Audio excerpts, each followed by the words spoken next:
biyaya sa amang makapangyarihan sa lahat at naway pangunahan niya po tayo. Mga kasama, mga bisita natin o ano man, andito ngayon sa Kapihan 101 at orientation ng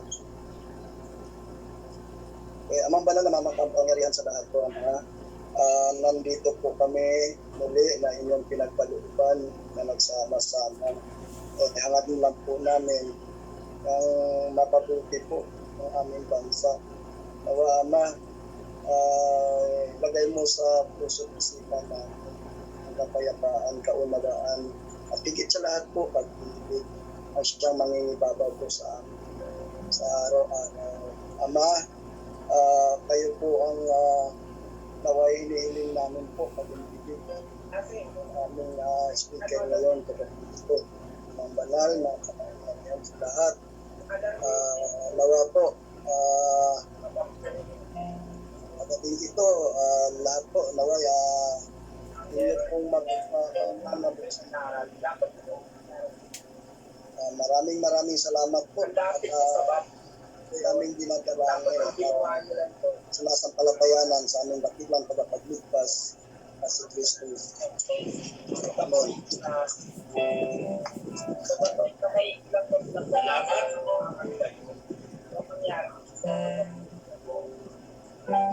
Maraming salamat at tayo po naniniwala mga kasama, no?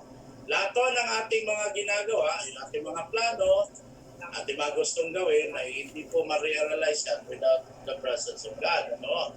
And we believe, sabi nga, man proposes, God disposes, ano? Mga kasama, ito po naman, susunod din po ating pambansang awit at kamay po ilagay natin sa ating alam mo yung klase, ano natin natin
Susunod po mga kasama ay amin pong pinalulugod na i-present po sa inyo yung pong ating Kapihan 101 team song. Para po sa atin lahat, di ko naman natin ito uubusin. First and second, first stanza at saka chorus lang.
Kapehan,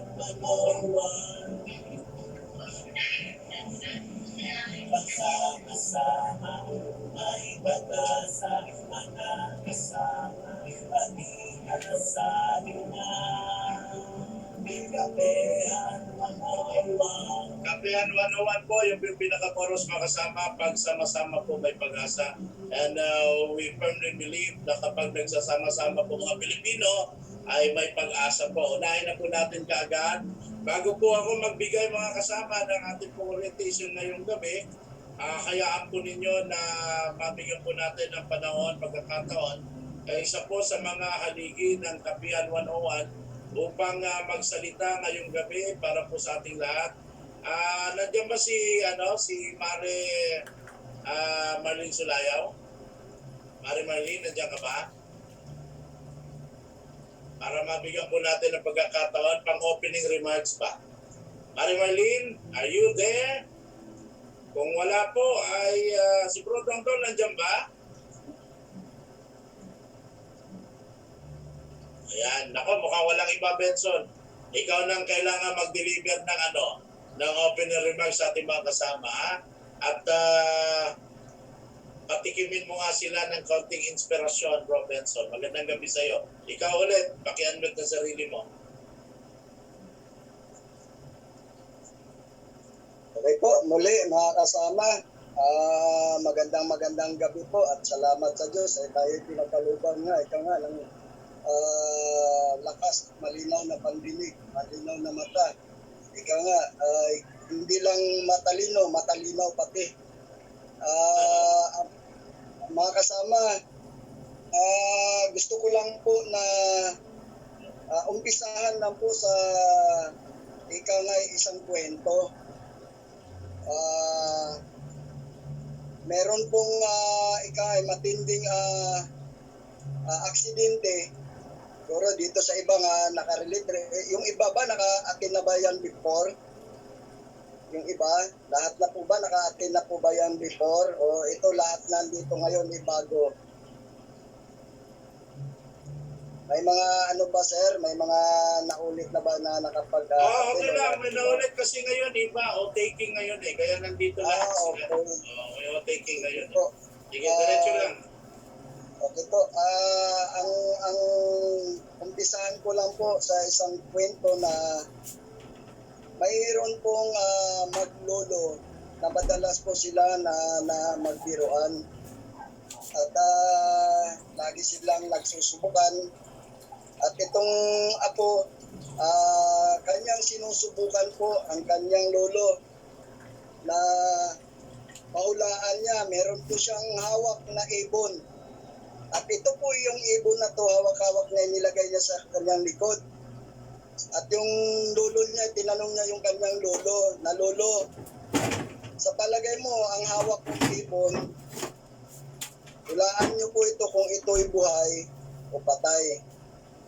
So sinagot siya ng kanyang lolo, ako, sasabihin ko sa iyo, yung ibon na yan ay buhay, luluwagan mo, papakita mo sa akin. Pero pag sinabi ko naman, ika nga, patayan, o ika nga, pag papaluluwagan mo, pakita nga. Pag sinabi ko namang buhay, yung gagawin mo, pipilipitin mo yung liig, at ipapakita mo sa akin, patay. Ano po bang punto ng kwento na to, mga kasama? Punto po natin ang kwento na to. Sabi nga ng lolo niya, nasa kamay mo ang buhay ng ibon o hawak mo sa iyong kamay. Ganon din po tayo mga kasama. Nasa kamay natin, hawak natin ang kinabukasan ng ating pamilya, ng ating bansa. Wala po kasing ibang gagawa nito mga kasama kundi tayo din. Naway sisikapin lang po natin, tuloy-tuloy lang po tayo. Bagamat yung iba rito talagang nakasama na natin before to. Subok na, ika nga, lalong-lalo na yung ating kasamang Bes Chinita Ganda Stinket Reyes. Talagang subok na natin yan, sila si Warlita, Adilya, hindi Reyes.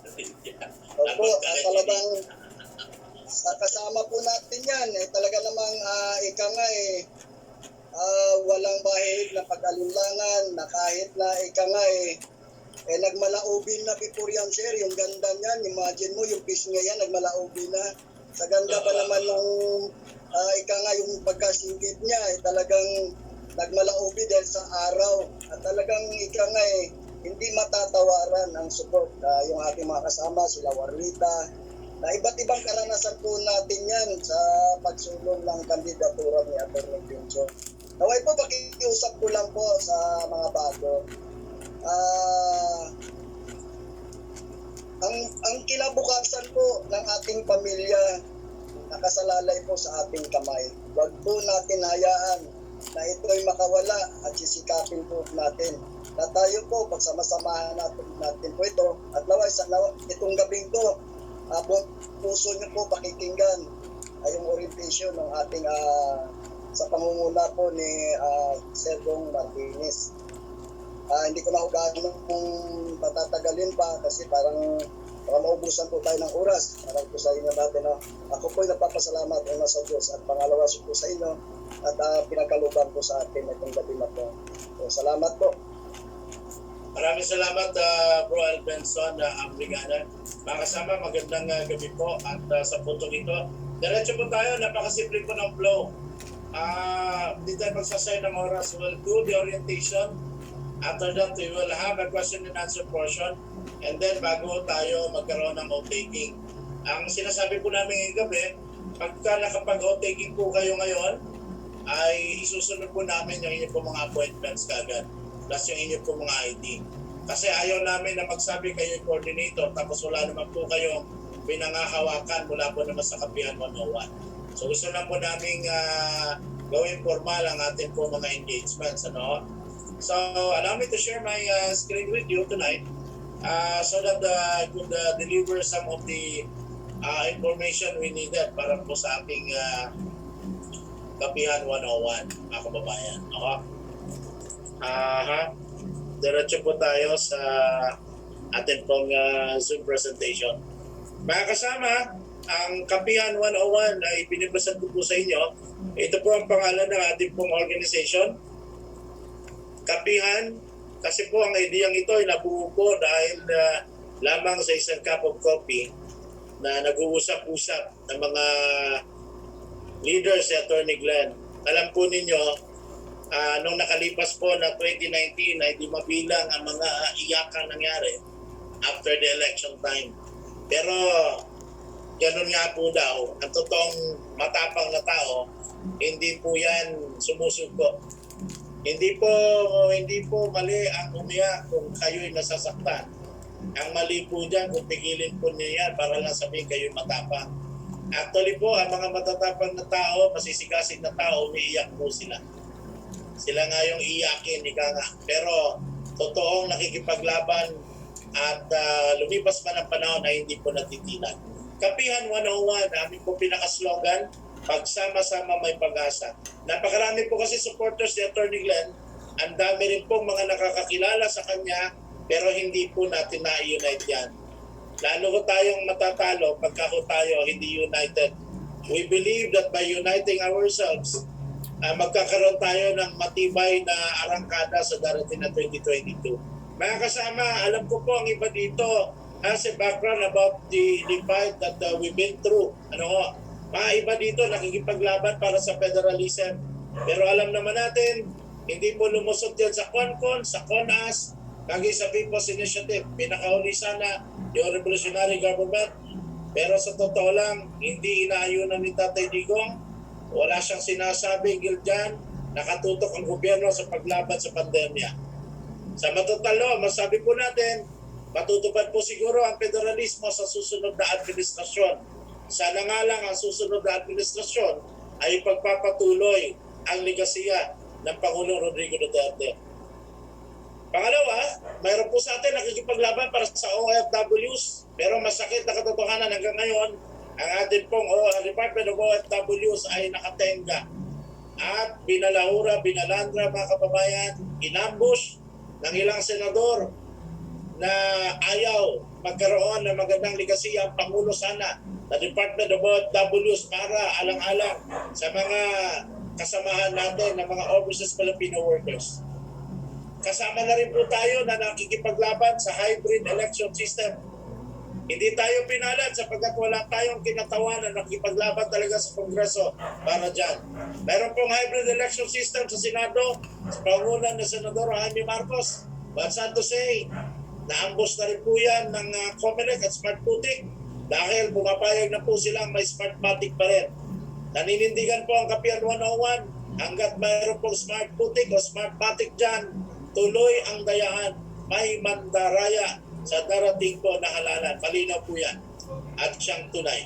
Kapihan 101, ang laban po natin, pinaka-motivation at pinaka-advocacy, hybrid election system para makamit po natin ang malinis na halalan. Ano po ba ang ibig sabihin ng hybrid election system? We are proposing na sana, instead of automation, ang gamitin automated lahat, sana ang pagboto mano-mano. Para wala nang makina, wala nang PCOS machine sa namamatay tuwing eleksyon. At napakaraming Pilipino na disenfranchised, hindi nakakaboto. Gusto naman nila. At we propose, sana mano-mano din po pagbilang para makita natin paano po nilang binilang. Hindi tulad ngayon may makina, ipapasok lang nila, hindi na natin alam paano po nangyari sa loob. Biktima nga po dyan, walang iba kundi si BBM, alam naman natin. Nalingat lang konti, matulog lang konti, nang magising, naku, iba na ang lama. Lumamang na nga po yung PEG-BP natin, mga kababayan, na hanggang ngayon kontra sa gobyerno. Saan ka nakakita ng opisyal ng gobyerno paglabas ng bansa, nagsasalita in behalf of the Philippines, pero tinitira ang sarili niyang pamahalaan, parang hindi ko siya kabilang. Napunta na nga po sa lugar, po ito ba essential o hindi essential. Nakasama, yan po ang mga laban natin na nabigo. Dahil wala ho tayong sapat na kinatawan para po sa Senado at Kongreso. Kaya ho, ang Kapihan 101 ay nag-organisa. Naglalayo mga unite. Hindi po tayo namimilit sa mga gusto lamang. Sapagkat kami po'y naniniwala, mas makapangyarihan tayo kung tayo ay magkabigis at magkakasama-sama. Nakakasama, ano po?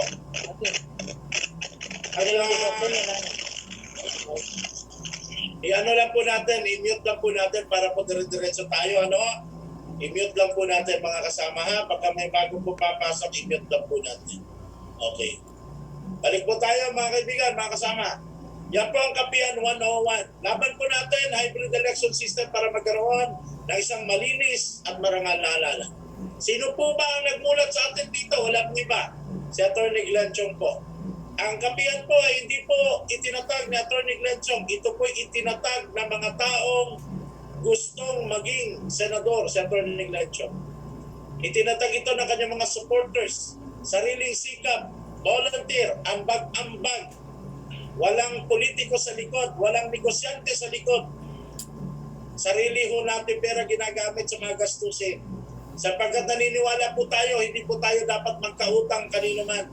Kagaya po ng paninindigan ni Atty. Glenn, walang politiko, walang negosyante sa likod. Para pag nakaupo man at palarin, wala tayong utang sa kahit kanino man. At hindi po natin pwedeng ibalahura at baliwalain ang win ng taong bayan. Yan po ang Kapihan 101. Naniniwala din po kami is hope is where the heart is. Hanggang nararamdaman nyo sa puso nyo na may pag-asa po. Ang Kapihan 101 ay volunteer group. Volunteer po tayo dito. This is a non-stock and non-profit organization. Di po tayo nalika para kumita.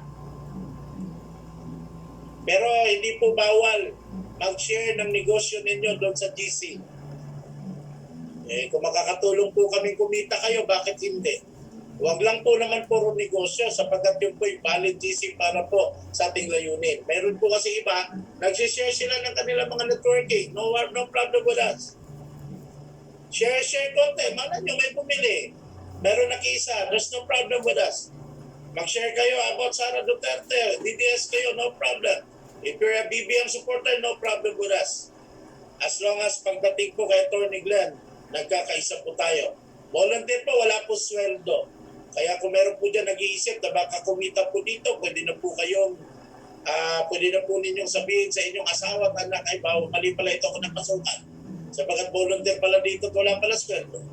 Ayan po. Kami po, ang Kapihan 101 ay nakikisa sa iba't ibang grupo. Mamaya po makikita ninyo yung iba't ibang mga alliances po natin. Ibig sabihin, hindi lang po tayo tumatanggap individual. Maging mga grupo po, nakaisa po natin. Kagaya na po lamang ng People's Volunteer Against Illegal Drugs and Debate. Sila po ay party list. Pero lahat sila nakatutok para tulungan si Atty. Glenn. There is no reason na hindi po rin natin sila tulungan in return. Kagaya po ng isang grupong DDS Alliance. DDS Candy, ang kanil pong number 1 na sinusuportahang senador, si Atty. Glenn Chong. Lahat ay magagawa. Kaya tayo din po ay sumusuporta po sa kanila. Tayo po ay nakikiisa sa kanilang pong laban. Yan po ang Kapihan 101. And we are planning, mga kababayan, mga kasama, magkaroon din po tayo as we go on. May mga nagugutom tayo mga kabataan sa different places sa bansa. We might have our feeding program in the future. We might have also our medical and dental mission. Bakit might have? Because ito po patuloy po natin tinatrabaho. Meron na po tayong mga kausap, patuloy na tinatrabaho para pagpunta po natin sa kada barangay, mayroon lang pumunta doon, magsabi lang tayo, mag-organisa tayo, wala mo na tayo naibigay para sa kanila. Gutom ang taong bayan ngayon, kinakailangan ng serbisyo. At hindi kaya ng gobyernong saluhin lahat ng kailangan ng taong bayan. Kaya makakatulong po tayo sa Kapihan 101 in our own little ways. Meron din po tayo mga livelihood project intended for those women, mga nanay sa nang tahanan para makatulong sa kanilang mga husband sa kikitain. Another one, we do have also our community development and education program. Kasama na po yung pong usapin ng pagtuturo ng illegal drugs demand reduction program ng PBAID. Ibig sabihin, hindi lang mo tayo nagtuturo pa paano po masawata ang supply ng droga. Dapat turuan din po ang taong bayan paano ba mailesen ang demand, kumunti sana ang magsasyabu at magmamariwana. Dapat yung demand ay mahanapan din natin ng paraan na kumonte. Kukonti ang supply, kukonti ang demand. Hindi man siguro drug-free country tayo, pero kung mapapababa natin ang porsyento, malaking bagay po para sa ating komunidad. Kapihan 101 Incorporated, pagsama-sama may pag-asa. Lagi po namin yung sinasabi. We advocate hybrid election system people's version.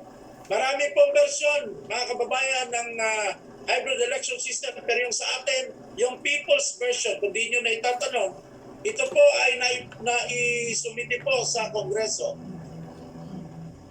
At ang may akda po ng batas na yan ay walang iba kundi si Atty. Glenn Chong. Yung pong hybrid election system people's version. Totally eradicate smart voting. Tanggalin ng smart voting. Naniwala tayo itong dayuhang negosyo na ito na nandaraya ng ating mga botong dahilan kung bakit election pa lang may corruption na. Wala pang resulta, may corruption na.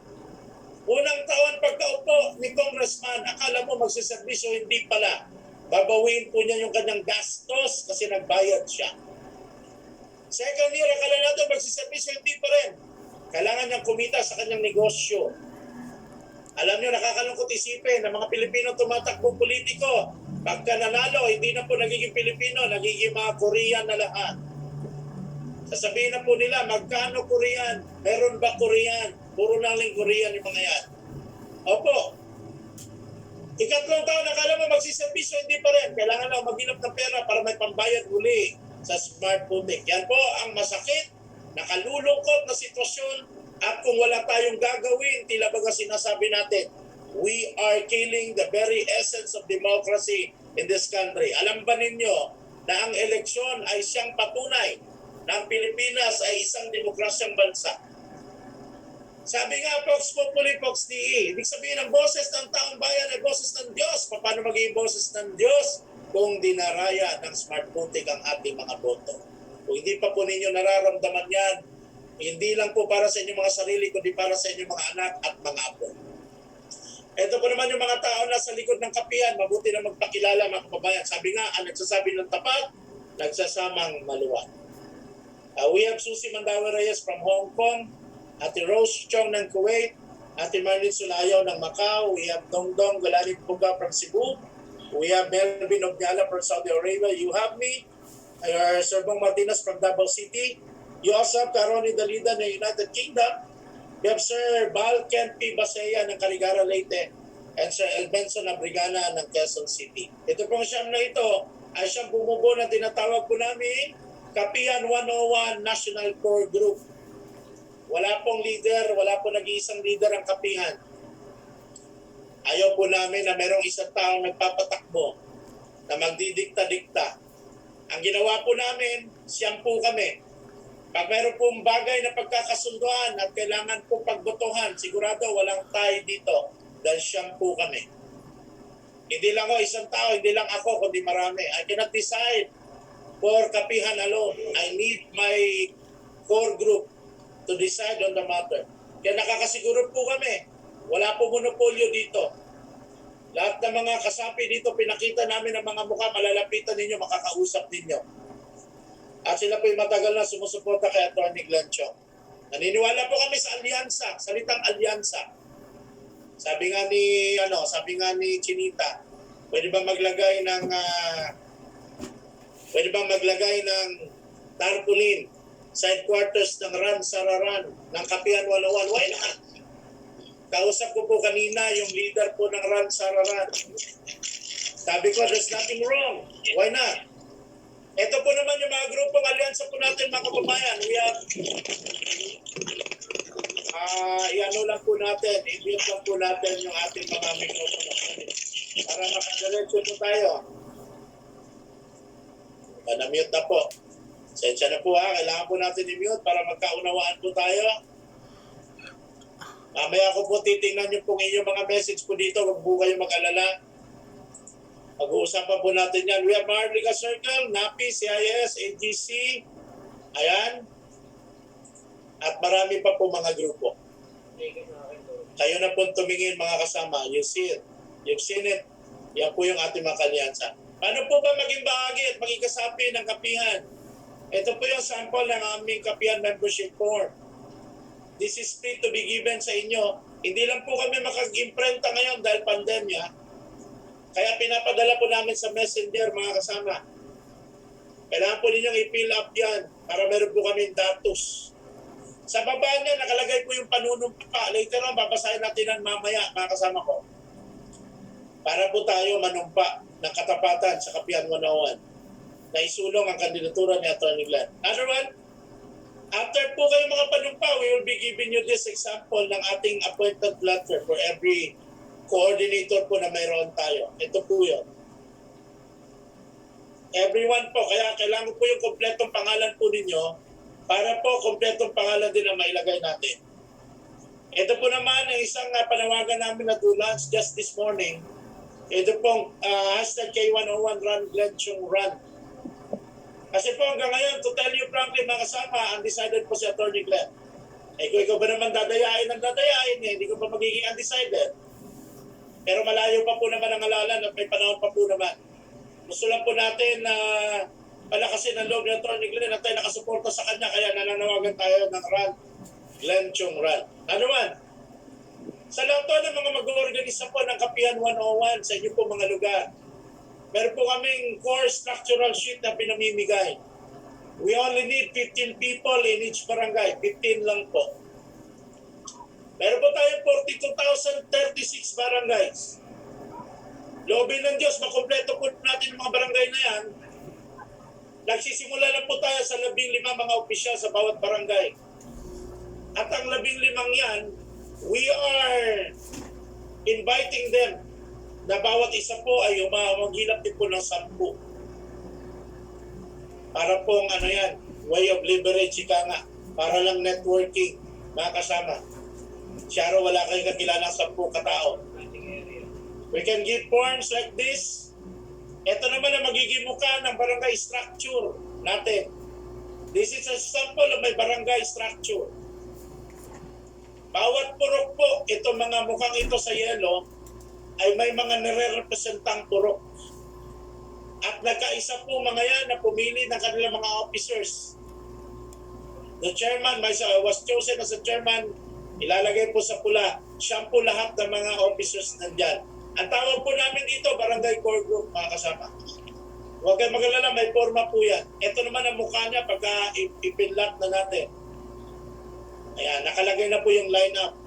Kasi po, every coordinator will be reporting, mga kababayan, ng ganito. Dapat makita po natin, gawin po ninyo yung core group dyan sa inyong barangay.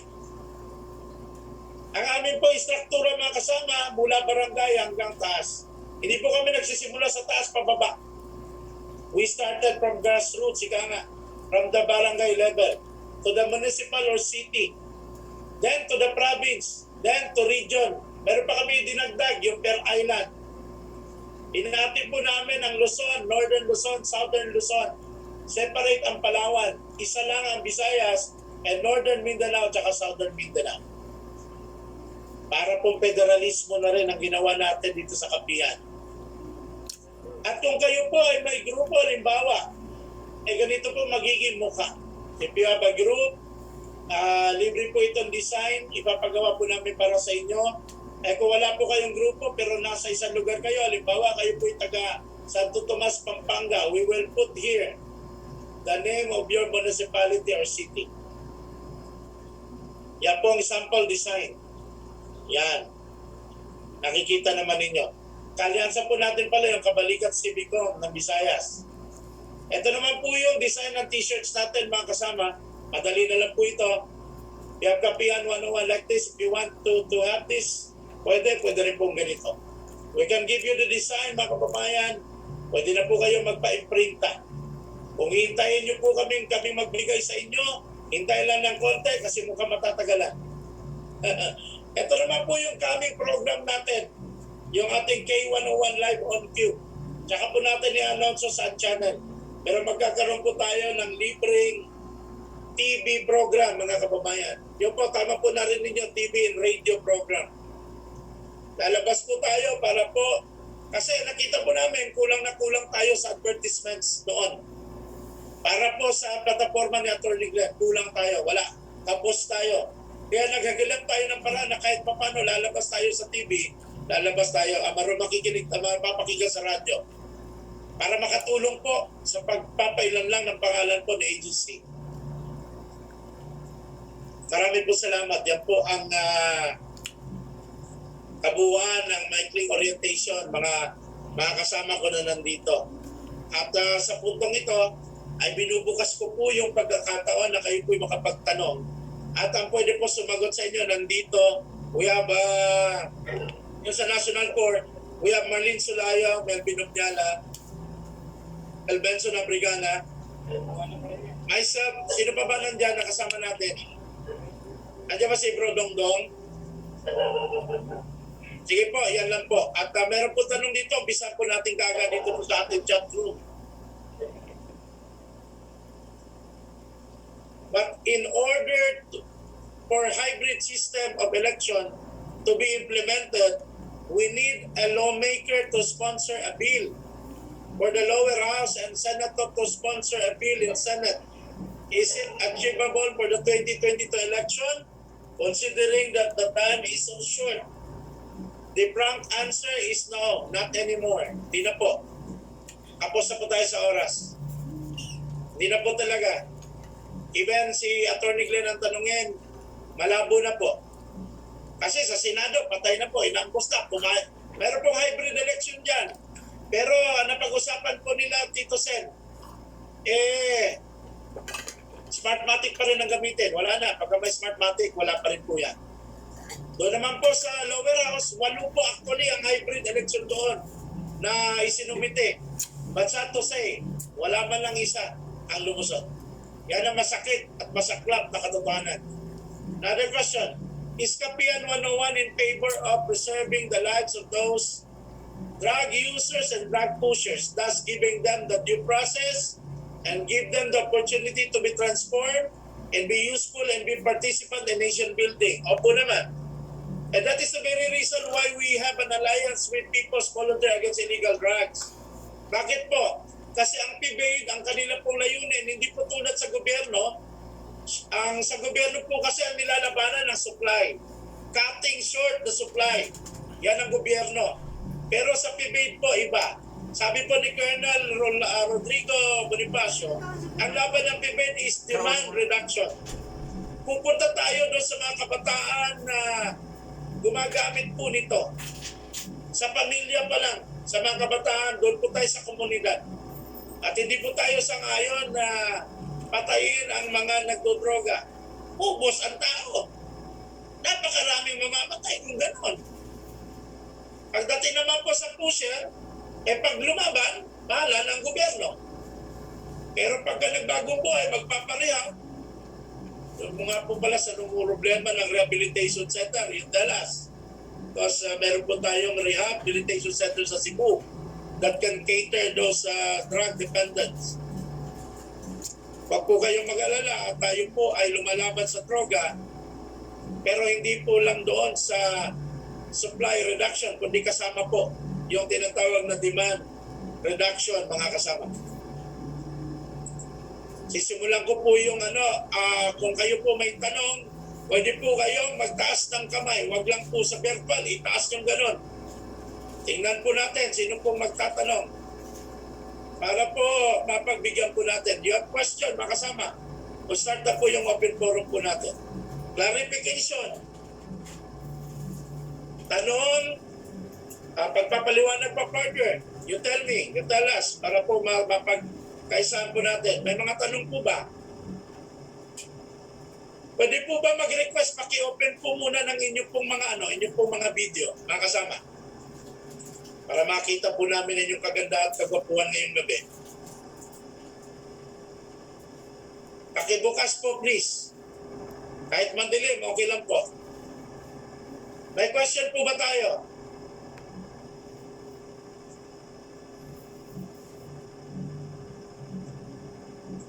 Sir Pilito po, may question po kayo, sir? Clarification? Nasa buhol si Sir Pon. Mamaan Pamintuan, Sir Ferdinand Pito. Sir? Do you have any question, clarification? Mga kasama? Huwag niyo sabihin napakagaling ko magpaliwanag at wala kayong tanong. Hindi naman ako maniniwala. If you have some questions, you're free to ask. Sir Ferdinand, go ahead po. Paki-unmute lang po. Yes, sir. Magandang gabi po, mga kasama. Pabalik ko lang po dun sa pagbuo mula sa Toktok ng isang city papuntang barangay level. Kasi sa katunayan po, nag-start na po kami kanina. Oh, wow. That's good. Hindi ko lang po malaman kung yung ginawa namin, dahil sa pakita nyo kanina ng mga picture, Apo. nagsimula doon sa 15, Yes, sir. tapos doon sa Siam. Yes, sir. Kami naman, from Valenzuela City, nag-start po kami sa taas. Yes.